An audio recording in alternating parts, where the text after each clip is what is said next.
Welcome back, friends.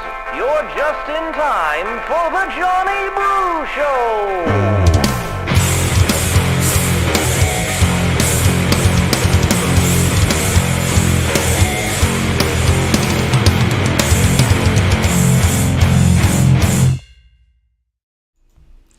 What's going on, everybody? My name is John Brookhagen, host of the Johnny Brew Show, and we are here just to give you a quick update. Because if you're anything like me and you're hanging on at the edge of your seat, you're biting your nails, you're looking at the Fox News and the New York Times and wondering, why does the New York Times have faster information than the Nevada Secretary of State, right? I mean, wouldn't the Nevada Secretary of State be the one giving it out to the other people? And where are the New York Times? Do they have a back channel to the Secretary of State that the Johnny Brew Show doesn't have? And that they don't even tell the public? Why is the New York Times getting faster material than us? Or Fox News or anything else? The whole thing just don't make no sense to me, right? So, also, you could be going to the you go to the Clark County results, and then you find out, wait a minute, Stavros Anthony is in a virtual tie. I thought he won the lieutenant governor. And you realize, oh, I'm only looking at Clark County numbers. And it's very easy to get confused. Well, I got the solution for that. The Johnny Brew Show. This is obviously going to be going on. Joe Gloria had an interview earlier today. This is going to be going on until at least next Thursday. So at least a week from tomorrow, this is going to continue with finding ballots, getting ballots, curing ballots. Speaking of which, guys, first of all, you have to like and subscribe, because I'm going to get you all the information you need so you don't have to spend all day getting in trouble at work looking at election numbers. They're not changing, and if they do, I'll let you know. All right? Common Sense Nevada or the Johnny Brew Show Facebook page. And if it's just about education, the new CCSD Board of Trustees, which was a total flop and failure. We'll get to that as well later. Where was I? Oh, so the reason you need to join these groups is there's things going on. For example, Jesse Law has given Clark County Republicans a call to action to help Nye County count their paper ballots. They also have a call to action for helping cure ballots, which means we have certain Republicans that failed the signature test, which is pretty hard to fail, but nonetheless, some people failed it. Well, if we can go take those ballots by Monday and prove that the people sign an affidavit saying that that was indeed them, those ballots will be counted. And when you're talking about some of these races that are simply separated by 300 votes, 100 votes, 0.5%, it's wild. So we need all hands on deck. I saw groups gathering at the trade show, a Trade Center Drive, which is where we gathered back in 2020. Brought back some memories. Anyway, so please like and subscribe. Like us and subscribe us on YouTube, Rumble, and Facebook, because you never know where we're going to be or where we're not going to be. All right, let's get right to the action, all right? First things you need to know, of course, we're centered here in Nevada, but we are part of the United States of America. All right, the Senate is pretty much done. We have a definitive 49 to 48 lead right now. Obviously, there's 3 seats left. All right, they're talking about Ron Johnson, whatever. The Johnny Brew Show is calling Ron Johnson. 49 to 48. And then we have Georgia, which is going to, the Johnny Brew Show's calling a runoff. I don't know if that's official yet or not. But, right. So in Georgia, it ended up being 49.2 for Warnock, Raphael Warnock, and 48.7 for Herschel Walker. In Georgia, you must win by a majority. That's just 50% plus 1 vote. Warnock won, but he only got 49.2, maybe as high as 49.4%. So it's not going to be enough. We're going to have another circus in Georgia to decide the fate of the Senate. Let's hope that's not actually what happens. Because here in Nevada, I'm pretty much saying that if Laxalt doesn't come away the winner, or do we want to go to Arizona next? in Arizona, Arizona is turning into a poop show.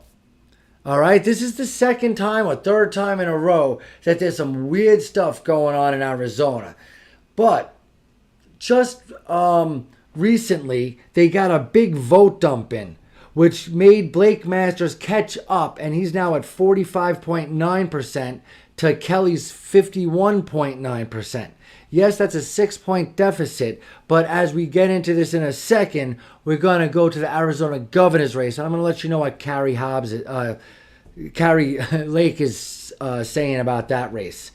Finally, here in Nevada, if Laxalt doesn't win here in Nevada, there's going to be, big problems, lawsuits, calls of shady business. So I'm, cautiously calling Laxalt the winner here in Nevada with 49.9% of the vote. We do not have that same runoff system that Georgia has. That's why even if Laxalt doesn't hit that 50% threshold, he will still be the senator of Nevada for the next 6 years. Cortez Masto is at 47.2%. And like I've said all along, we could have as many as 100,000 ballots left over. And all along, the Johnny Brew Show has been telling you, 900,000 votes, a little bit more than that. If anybody ever sniffs 500,000 votes in a statewide race, they'd win. And you see, Laxalt's got 420, Cortez Masto has 395. So the numbers are coming in right about where we expect. Speaking of Arizona now, Carrie Lake, they just got a vote dump. Something weird's going on in Maricopa County. They had some sort of a problem where they didn't report one of the biggest counties' bulk of their votes quite yet, and then they finally did. It looked like Carrie Lake was getting her butt kicked, but now it's actually down to 50.3% for Hobbs and 49.7% for Carrie Lake. Carrie Lake was on Tucker earlier, and she says she is certain, 100%, that she is going to win this race. The only question is by how much. And listen, I had, what's his name? Jim Marchant on yesterday, and he explained to us to just relax in Nevada. He told us about the process, and he was absolutely right. So now I'm going to trust Carrie Lake and believe that she is going to be absolutely right. She has won this race. I'm going to believe it. All right? Which also means that Blake Masters and Mark Kelly race is going to tighten up. But with that said, let's assume we win Nevada and lose Arizona. That will give us a 50-49 advantage, and it all comes down to Georgia, just like in 2020. And this is crazy. It's crazy, right?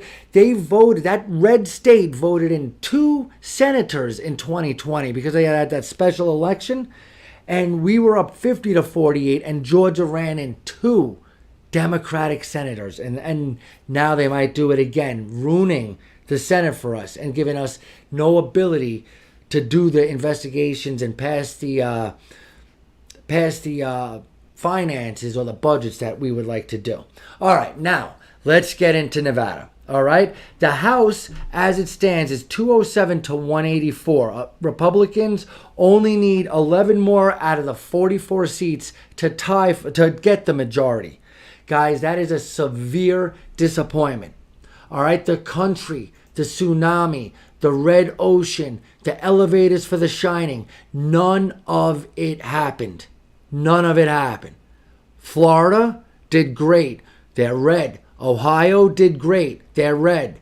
All right, California, New York, Minnesota, Michigan did bad. They're blue. And all of the toss-ups were supposed to go our way. This could be the worst showing in midterm history, at least since 2002, which was after 9/11, which was an anomaly. It doesn't make sense. I don't understand it. I'm here on the Johnny Brew Show trying to explain things to you, and I could have one idea. This Saturday, we're going to talk about some of the exit polls. Did you know that 1 out of 4 voters in Nevada believe abortion is the number one issue and what motivated them to go out and vote? 1 out of 4 people went out to vote in Nevada specifically because of abortion, even though there's nothing any politician or this election has to do with abortion or could ever do to abortion. So we're not getting the message out. We're obviously having some sort of a problem. So here in Nevada, there's 44 seats remaining. If we win every single one of them, we'll be about at my pre-election day prediction, which tells you how bad we're doing. But we have 3 of them. First, in CD1, we have friend of the Johnny Brew Show, Mark Robertson. He's up against Dina Titus. I don't even think Dina Titus lives in Nevada, but nonetheless, she's been our representative for a while, and, she's set up to do so, to continue to do so. She is up by 3 points on Mark Robertson, and there, you're talking about 2,500 votes. So anything can happen. We are still watching that. Mark Amadei, he won in CD2. Over in CD3, we got April Becker versus Susie Lee. All along, April Becker was supposed to be our best bet to steal a seat here in Nevada. Well, she's turning out to be doing the best of the 3, not counting CD2. She's up against Susie Lee, and it's 50.4 for Susie Lee and 49.6 for April Becker. So she's only down 0.8, less than 1 point, which amounts to about 1,700 votes. So that's definitely really in play. As I said, I think there's as many as 100,000 more votes here in Clark County. Plus, there's a bunch of rurals that still have some information to come in. Finally, our favorite congressional candidate, Sam Peters, he is in a tight race with Stephen Horsford, and he's losing. Horsford has a 51.6 to 48.5 advantage. All right, so you're looking at a 3-point advantage for Horsford over Peters, and that's about 6,000 votes. So again, not encouraging. I would much rather be up 6,000 votes than down 6,000 votes at this time. But you'll see, I'm not, anything more than 4.5, 5 points. I'm pretty much saying that it's a little bit too much to overcome. All 3 of these congressional district seats are still within striking distance. And that's going to depend on what happens, which votes haven't been counted, which rural counties have yet to find some some ballots, and so on and so forth. All right, let's get specifically now here in Nevada. All right, the statewide offices, great news. All right, we turned Nevada red. All right, we got our senator in Adam Laxalt, and we got our governor in Joe Lombardo. Also, friend of the Johnny Brew Show, we got Stavros Anthony. He's going to be our lieutenant governor. And state controller Andy Matthews is going to be headed, to Carson City. There are 3 statewide offices that have yet to be decided. Possibly the most important. Oh, and unfortunately, it's looking like Aaron Ford is going to win Attorney General, and Sigal Chad is going to come up a little short. All right, but the 2 races statewide that we need to follow is Secretary of State. That's still going to have to be determined. At this moment, Jim Marchand has 48.5% of the vote, and Francisco Aguilar has 47.4% of the vote. So Marchand has a 1-point lead. All right, a total of not quite 10,000 votes. It's a statewide position, so there's going to be a lot of votes total. Like I told you, 1 million tops, more like 950,000. So Jim Marchand has a 1-point lead. That's a good news, but it's definitely not out of the woods. Could be the most important one. If you want to stop having Johnny Brew have to come on for 2 weeks to tell you about election month updates, let's get Jim Marchand on, and let's find a way to have an election day. Treasurer, friend of the Johnny Brew Show, Miss Michelle Fiore. She, fortunately, also has a lead, a 1-point lead, 47.5 to 56.3 for Zach Conine. All right. Obviously, we all know the treasurer pulls the purse strings. We also know that Michelle Fiore is a very limited government politician. So if there's anybody I want controlling the purse strings, it's somebody who's very fiscally frugal, as a true conservative should be. All right, coming now to Clark County. All right, we're going to have District Attorney Steve Wolfson remain. Timothy Treffinger, Godspeed with that great campaign, but he came up a little bit short. Assessor, we're going to have another Democrat, Brianna Johnson. Recorder, another Democrat, Debbie Conway. The sad thing is, the only Republican I know on a countywide office right now is Katie Williams. That's the only red name I got on these countywide offices down here. That's pretty sad, right? Well, we do have some hope. We do have the county clerk. All right? Right now, Bill Young is trailing Lynn Goya, or Lynn Marie Goya, 48.4 to 51.6. Goya leads by about 3 points over Bill Young in a countywide race. So she's got a 18,000 vote lead. But again, there's still 100,000 votes. But Bill Young would have to turn up real good with those final 80,000 votes. Treasurer of the county, Ken Diaz has 50.9% of the vote, while Mitchell Tracy has 49.2% of the vote. So you're talking about a 1.5 point difference and another 9,000 vote difference. So Mitchell Tracy still has a chance, not looking really good. Moving on to public administrator. This is the last time I'm going to say it. Well, I can't make that promise because I'll probably say it again. Really wish Pat Casale was running for this position. But Patsy Brown, and she had a couple of problems there at the tail end, the last couple months of that campaign. And that very well could be the difference, because right now she's down 1.5 points to Rita Page Reed. And it looks like a public administrator, like I said, all of these are leaning blue as we're, nearing the end of the vote counting. And it looks like all the countywide offices will be held by Democrats. And that does include the school board. All right, I'm sorry to say we're going to have Lisa Guzman, Katie Williams, the lone conservative, love her or hate her or whatever you think. She is the lone conservative representing us. Evelyn Garcia, District C. Brenda Zamora, District D. Lola Brooks, District E. Irene Bustamante Adams, former Democratic Assemblywoman, District F, giving Danielle Ford the boot. And again, in District G, we're going to have Linda Cavazos, not Greg Weeman, which is certainly disappointing. You guys know I was pulling for Irene Cepeda, Danielle Ford, and Greg Weeman. Lost. And you look at these polls that we're going to talk about on Saturday, people are not happy.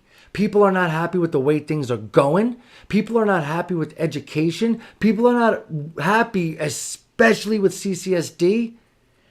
And nobody's listening to me. The voters are all just puppets of the teachers union. The teachers union decides who the trustees will be. Like, that makes even sense. Because if that was the case, shouldn't the teachers be making money hand over fist? Because the teachers union is picking the trustees. Don't you see we're getting played? We're all getting played. Between the teachers union, CCSD, and these whatever. It's just not working out. A couple of races that I just want to keep a little eye on because they're very close. Carrie Cox and Trish Nash. You know, we had Carrie Cox on right towards the end of the election. We also had a big interview with her about 8 months ago. She's got a 51.3 to 48.7% lead. That's Carrie Cox, City Council Ward 3.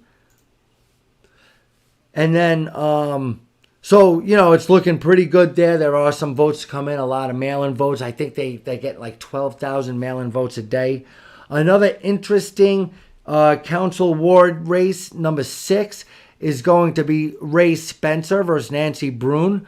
And Ray Spencer has a 50.2 to 49.8 lead. Razor thin. All right, he's got a 110 vote lead in a race that got 31,000 votes in it. So just some interesting things. I know that Ray Spencer and Carrie Cox are real good conservatives, so we're hoping that things work out for them. Moving on to the Nevada State Senate. All right, I've done the math, guys. And did you know, this is pretty wild, guys. I'm telling you, we might not have had the red tsunami that we wanted across the country. And that somebody should be blamed for that. I don't know who. Whether it's the message or the coaches or the quarterback or the offensive line or the candidates or I don't know what. But something is wrong. Also, here in Nevada, we're doing all right. Maybe not in Clark County, but in Nevada, we're doing all right. And if things work out and continue to go in this direction, we're going to have to give a slow clap to Mike McDonald of the Nevada GOP. Because Nevada is turning red, while the country is not turning as red as we had hoped. And to be honest, with my trust in the election system here in Nevada, I thought the red tsunami was going to happen everywhere else and pass over us. But it's like we're getting the red tsunami. Did you know we could get the majority in the Nevada State Senate? That is a possibility. All right? Between people who already hold office or races that the Johnny Brew Show has called, out of the 21 Senate seats, Democrats have won 10 of them, and Republicans have 8 of them, including Carrie Buck in 5, Hansen in 14, Gansert in 15, Krasner in 16, Titus in 17, Hammond in 18, 19, Gio Chia, and number 20, Mr. Stone. There's 3 races that are left.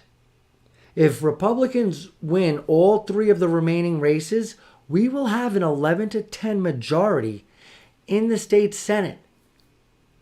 You want to talk about some encouraging news? There it is. Thank you, Jim Muschamp. I'm glad I was patient and waited for some of this news.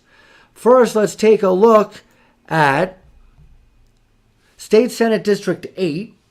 I don't know Palos really, but Joey Palos has got a 50.8 to 49.2 lead over Marilyn Dondero Loop, the incumbent.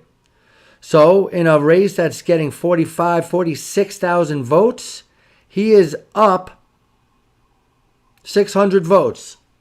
If that holds off, we will have. If it holds on, that'll be our 9th Republican seat in the Senate. In Senate District 9, the news is not so good. The incumbent, Melanie Scheibel, is beating Tina Brown 51.9 to 48.1, which is a solid almost 4-point lead. All right, she's leading by, 1,400 votes in a 40,000 vote race. So it's going to be tough, but not impossible. That alone would give the Democrats the majority in the state Senate. And the third race is someone the Johnny Brew Show has a great affection for, Miss Cheryl Arrington, a great patriot. Unfortunately, she's on the bad end of a really, really tight race. As of now, Julianne Pezzina has got 50.7% to Cheryl Arrington's 49.3%. You know what? Who knows? I'm going to hold out hope if we could win those 3. Nonetheless, if things hold out the way they are right now, Democrats would have 12 and Republicans would have 9. 12 over 9 is a 4-to-3 ratio. All right? meaning Democrats have 4 out of 7 seats. 4 times 14 is 56%, which is not a supermajority. So that 4-3 ratio will give the Democrats a 57% advantage in the state Senate. Moving on to the Assembly. I'll wrap it up, I promise. Thank you. In the Assembly, it's already been decided out of the 42 seats that Democrats have 17 of them and Republicans have 14 of them. Meaning there's a whole bunch, 11 to be exact, left over. All right? And you may be thinking, oh, well, maybe the Republicans get the majority then. I don't think so. Of those 11 remaining seats that have not been called yet, it looks like 7 of them are going to go blue. And 2 of them are going to go red. So that's not very encouraging news. There are still 2 more seats available. So just the 16 seats I'm assuming the Republicans have would be number 2 Kasama, 4 MacArthur, 13 Hibbets, 19 Yorick, 22 Hardy, 23 Gallant, 26 DeLong, 31 Dickman, 32 Hansen, 33 Gerd, 36 Hafen, 38 Koenig, 39 Gray, and 40 Mr. P.K. O'Neill. All right.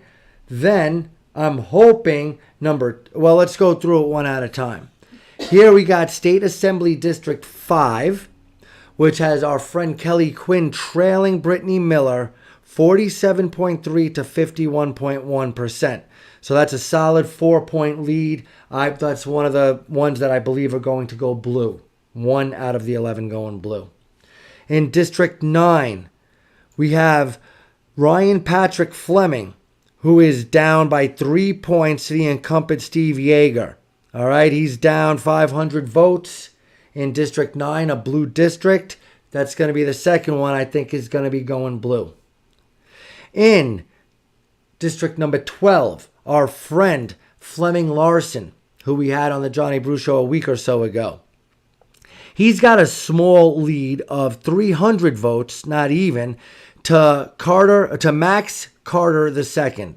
So hopefully Fleming will be able to hold on to that. He's only got a little bit more than a 1-point lead, so that's 2-1. Number 16.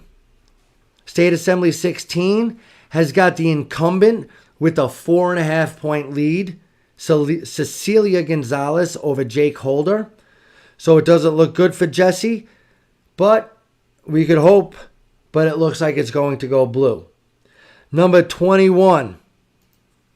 You'll never guess. You know, a lot of you guys, a couple people have told me that the one assembly district they know, it's 21, Dr. John Petrick. So good. I like that. All right. I'm not going to go either way on this because I know how much work he put into this. He is down more than a point. He is down 300 votes to Elaine Marzola, the incumbent. But, if there's one person I'm praying for the most, it's John Petrick. I hope he could pull that out. Number 25. I don't know these people, but Sam Kumar has to overcome an 0.8 of a percentage point deficit, less than 1 percentage point down in District 25. Then we're going to skip to District 27, which has 2 other people I don't know, and the Republican is down about 7 points, so that probably shouldn't even be on my list. 27 is going to go blue. Number 29 is very interesting. Our friend of the Johnny Brew Show, Natalie's favorite candidate, Rhonda Knightley, is trailing the incumbent Elizabeth Cohen by 3 points. So it's not looking very good for the Republicans there either, which is why you're now seeing why 7 of the 11 races that are up in the air, I'm saying are going to go Democrat. Some good news. I was a little upset that Mindy Robinson, the great libertarian experiment, if any libertarian can win a local race, Mindy Robinson can, right? Wrong.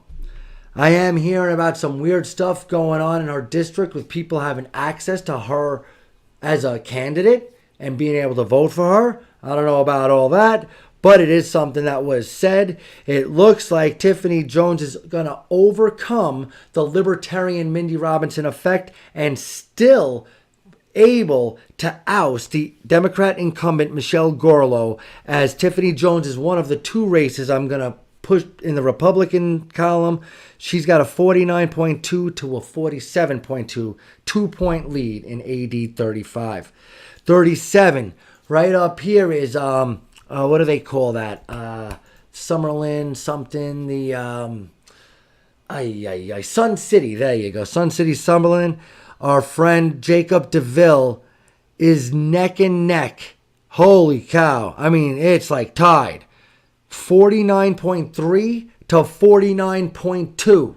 Now you see, I have Petrick and this Jacob DeVille are the only two that I'm not sure which column to put them in. DeVille is down by, wow, he's down by 28 votes in an election that got 38,000 votes.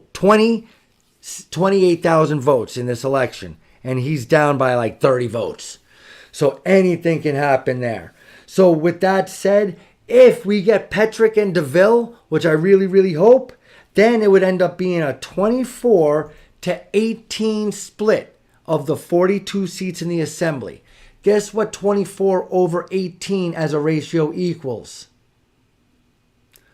4 to 3. Just like the Senate. Which, again, gives the Democrats a 57% majority. Not good, but we are definitely moving in the right direction. There are no supermajorities in the Senate or the House, and maybe, just maybe, we can get over that hump in 2024. So, again, just to recap, it looks like our legislature is going to be 4 to 3 Democrat to Republican, which is at least something we can work with. All right, there are a couple of races that we need to follow, especially our treasurer and secretary of state, county clerk, county treasurer, county administrator, and of course the 3 congressional districts. Make sure that Adam Laxalt is indeed our senator. And then we got a couple of Senate seats, a couple of Assembly seats. You want to go keep your eye on things. They're over at Trade Center up in Centennial or North Las Vegas, kind of like not North Las Vegas, but Northern Las Vegas. If you want to go cure ballots, Brittany Sheehan, as well as some people from the Clark County and NVGOP are working to cure ballots. You can do something if you're not busy. Finally, in Nye County, they need some people to count some paper ballots. You could go up there and give them a hand. Find out about all this stuff. You could contact Natalie at the Clark County Republican Party. You could contact somebody like, I guess, maybe Alita Benson with the NVGOP. Or you could follow us at Common Sense Nevada and get all that information. Thanks so much for watching. I hope I'm being informative. I'm trying to be quick. My producer is saying I'm not as quick as I thought I was going to be, but that's as quick as I can give you everything that should matter to you as a conservative here in Southern Nevada. Because my name is John Brookhagen. I'm host of the #1 conservative podcast in Nevada.